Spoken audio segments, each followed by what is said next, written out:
Hello and welcome. My name is Peace Mitchell and I'm co-founder of Women Changing the World Press.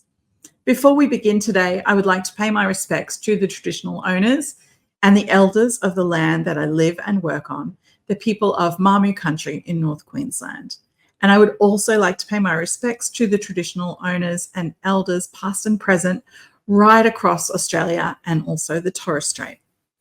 Well, today we are very excited to be launching our new book, Women Living Fearlessly. This incredible book features women from all over the world who are living courageously and stepping out of their comfort zones and doing big things.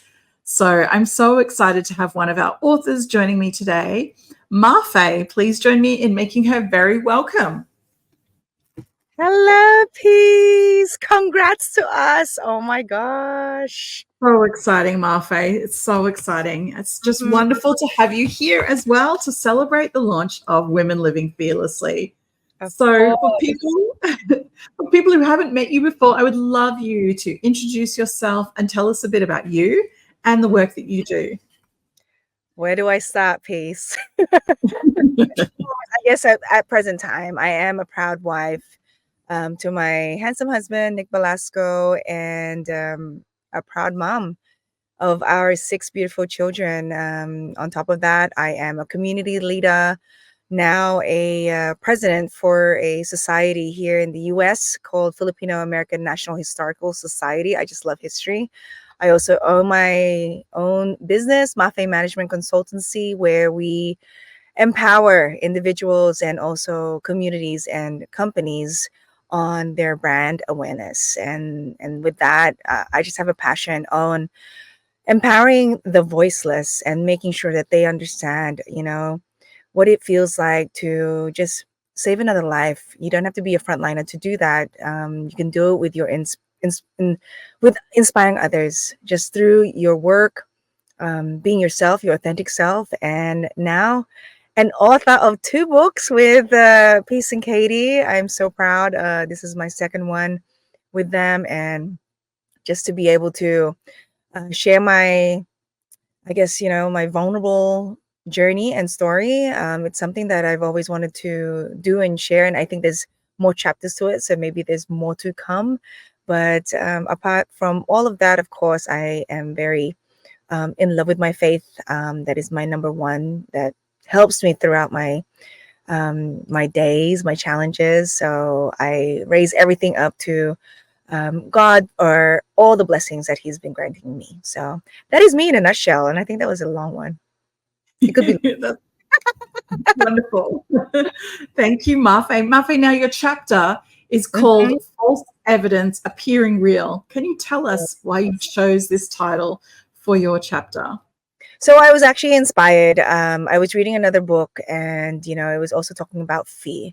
And I'm really into formulas. If you read my other book with Peace and Katie, Courage and Confidence, I put there time plus productivity equals success. With fear, this really struck me.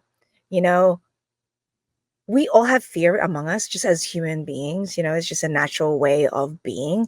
But sometimes we're playing games with our mind. We're playing games with our heart when it's not even real. It hasn't even happened. And we're already creating this story or this challenge in our lives. So that struck me, and I was like, okay, let's make a formula of these letters. And that's what came up. False evidence appearing real. Because it is false. Our fear is false. We're creating something that hasn't happened and already creating an emotion where we can actually flip it and make it positive. So that's the reason why I came up and was inspired and guided to use that title. I'm all about formulas. I love it. I love it so much, Mafae. Now, in your chapter, you talk about the pressure of cultural expectations, Yes. the reality that, your family and your culture expect you to do one thing in one career, but actually your heart and your calling might be in a different career. Can you tell us about this experience? Of course. I'm a proud Filipina, and our culture our elders, they want the best for us. And I believe the understanding during their generation is that if you become a frontliner or if you go into law, then you're going to be taken care of.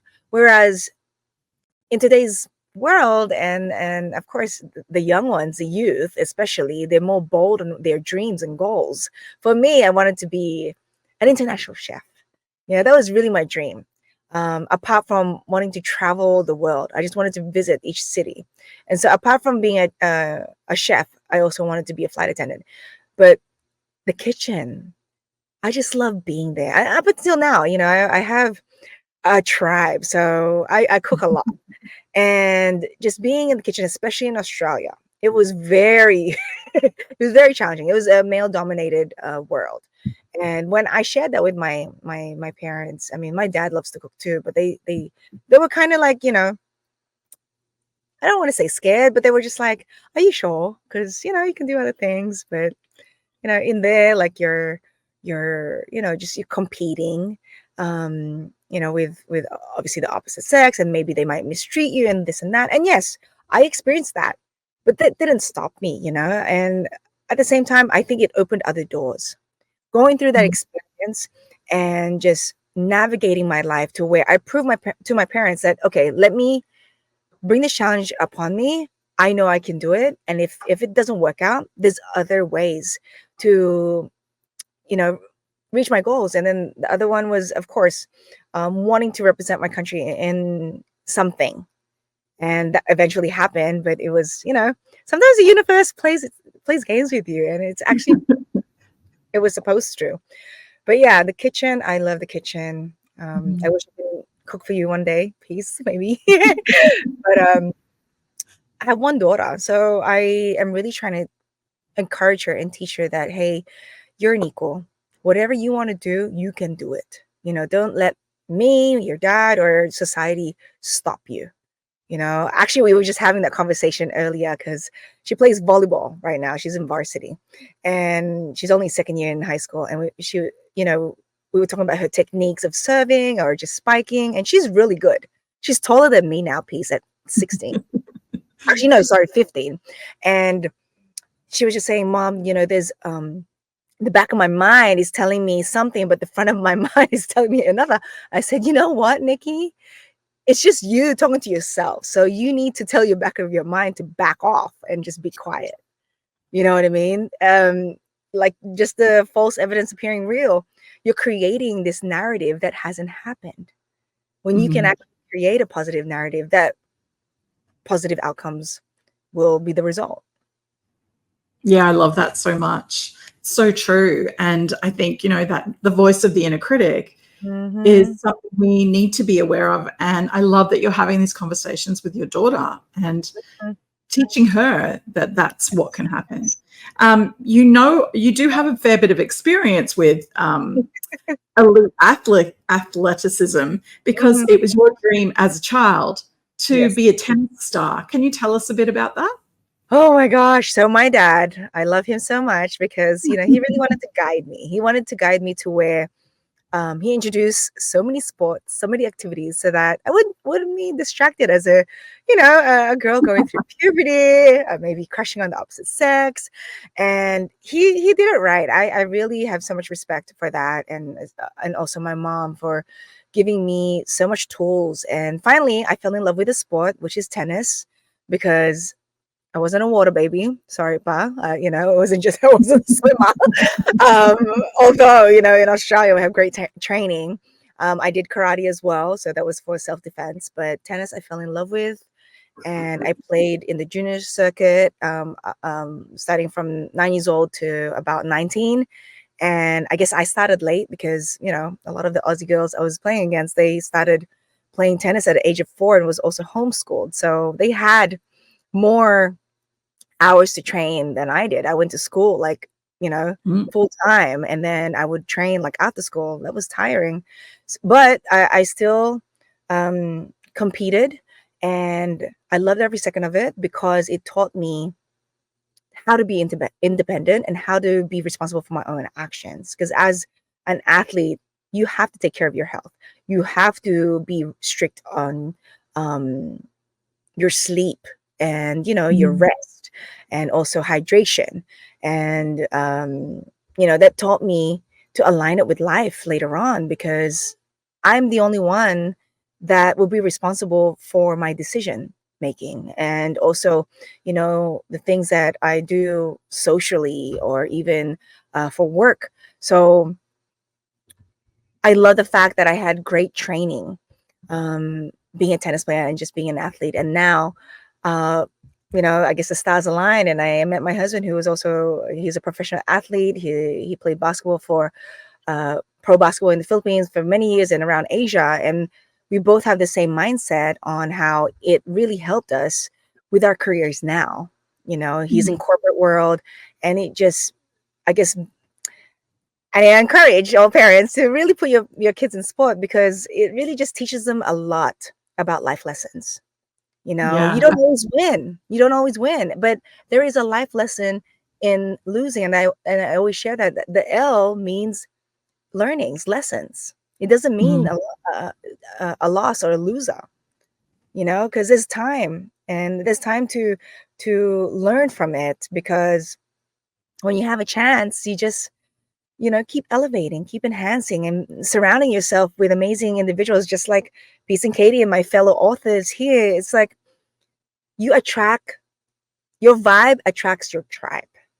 So yeah, going back to just being in the sports world, I loved all the athletes I was surrounded with, because they were just so focused in, and just determined to get better. Mm. Winning was obviously the icing or the cherry on top, but the lessons, the relationships, like wow, yeah, I really see myself on when I would beat myself down. I had to learn patience. I think that's why I'm a great mom now, because I had to learn a lot of patience competing in tennis. Because no one else was to blame. If I hit it out, I hit it out. If I didn't run after that ball, I didn't do it. So same goes with taking care of my family. If I don't take care of my family and guide them with their health, with nutrition, then it's my fault. But then again, the guidance is there for them to learn from. But it's a lot of I guess um nurturing your own self-care, and your own self-learning. So Yeah. yeah. Absolutely. Absolutely. So then from your dream of performing on the world stage as a tennis player, that Mhm. wasn't what the universe had planned for you. You ended up representing your country and Oh, going on to do big things in a completely different field. Can it you was tell us about this journey? So yeah, it was crazy. My aunt actually, Desiree Verdadero, pursued modeling in the Philippines, became an international model. She went through the pageant world, and then was given the Miss Universe title in 1984. I was 2 years old, and I remember seeing magazines of me as a baby, and she was in the front cover. And then apparently I saw pictures of me and my grandparents taking her to the airport, where she was going to fly to Florida to compete for the Philippines. Never did I intend to follow her footsteps. Like seriously, it wasn't like, oh, I want to wear heels and a two piece on stage. But my, my athletic world, obviously, if you weren't already in the pro circuit at the age of 15, 16, then you start playing socially. So I finished, well, I didn't finish. I couldn't compete anymore in the junior circuit when I turned 19. So Mhm. during the same duration, my parents were very heavily involved with the community. They volunteered, they gave back, they empowered the youth.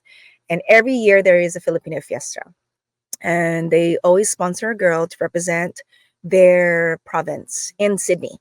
And so there was one time, I guess, the organizations, the aunties saw me walking, and then they cornered my dad and said, hey, guess what? Your daughter's next. Mafe's next. She's tall, she has all the features. And I'm just like, okay. And so my parents sat me down we had like a meeting, and they were just like pretty much presenting and pitching to me, anak, which is, our child, like, their way of endearment. The aunties recognize that you can actually have potential to represent our organization for the Miss Philippines Australia. So I'm just like, okay. And then the only thing they had to say that you will be supporting fellow Filipinos and giving children that don't have a chance for education and giving them scholarships. You'll be giving back. No brainer. Why would I say no to Mhm. that? Mhm. So I'm like, sure. I guess the Aussie in me are like, I'll try anything, let's do this. And when I was in it, I was like, oh my gosh. And then I guess my dad really kind of like to hold his breath because he was a very strict Catholic dad who never allowed me to wear a skirt below my knees. All of a sudden, I had to say yes, me wearing a two-piece on stage. So I was just like, ooh. But that led me to moving to the Philippines because fast forward, I won Miss Philippines Australia in 1998, which my prize winnings was to visit the Philippines and donate the funds that we raised. So going to the Philippines, seeing the poverty, it was real. I've never seen it. Even going and visiting the Philippines often, would have fun because I was young. I didn't really see what the reality was. I visited an home for the elders, which is an orphanage for the elders. And it broke my heart seeing grandmas and grandpas being abandoned by their own families. And then, of course, going to the orphanages, seeing babies, children, they don't have, their parents just gave them up. That was my calling. I told my parents that, okay, fine, if I am wearing a sash and crown, being able to speak to decision makers, being able to raise funds, do fundraisings, then I will pursue it even bigger. And that's, long story short, I moved to the Philippines after I graduated because that was what my parents wanted me. They said, finish college first and then you can do whatever you like. And so I did that, moved to the Philippines, sacrificed all my privileges, as in I moved to the Philippines, lived with my aunt who represented the Philippines. She trained me, her friends trained me, the fashion designers I'm very grateful for supported me. But it was an eye opener for me because like this, the technology piece, I had to go to the internet cafe to connect with my friends and family. I spent all my savings calling on the landline because we just didn't have any phones. There's so much luxury right now for the youth, but I feel as though my core strengthened with those trials and tribulations that I'm very passionate about telling the world that, hey, don't have fear of what you want to do because from all of the challenges, there is going to be such beautiful blessings. And so fast forward, I I want to tell you this story now, but it was very challenging. 6 months I had to wait till I auditioned. I made it, and then fast forward, I was granted the Miss World Philippines crown, represented the Philippines in the Miss World pageant in 2003 in China, Sanya, and landed top 5. And it was the best experience ever. Until today, I'm very close with my fellow candidates around the world, and I could say I have 108 friends that is from around the world. We're all moms now, majority of us, so we still exchange, you know, stories, and every year we celebrate our anniversary together. But I could not regret any moment that I went through. It was very difficult. And I look at my kids, you know what? You guys are spoiled. You're so spoiled. I had to hail down cabs just to get places around the Philippines. Now you've got all the, you just get an app, book a ride, mom send me money, send you money through the app. Like, no, my mom had to, like, if she wanted to support me, Western Union or, these money platforms that I had to go to. But yeah, and now I'm able to share that story, and I'm just forever grateful because I know I got through it. And yes, mental health is real. I can really um, be loud and proud that through those moments, you know, the glitz and glamour, I was going through a lot. I lost a cousin during that time, and I only found out when I landed in Hong Kong the next day. My family held that news from me because they wanted me to be okay. And I was just like, oh my gosh. So I had a guardian angel through those moments, but it was tough, you know. Representing your country is not easy, especially if you're the only girl doing it for that pageant. I'm just like, oh my gosh. But I got to meet Jackie Chan. He was one of my judges, and that was so cool. Just wanted to throw it out there. Oh, so incredible. So Yeah. incredible, Mafae.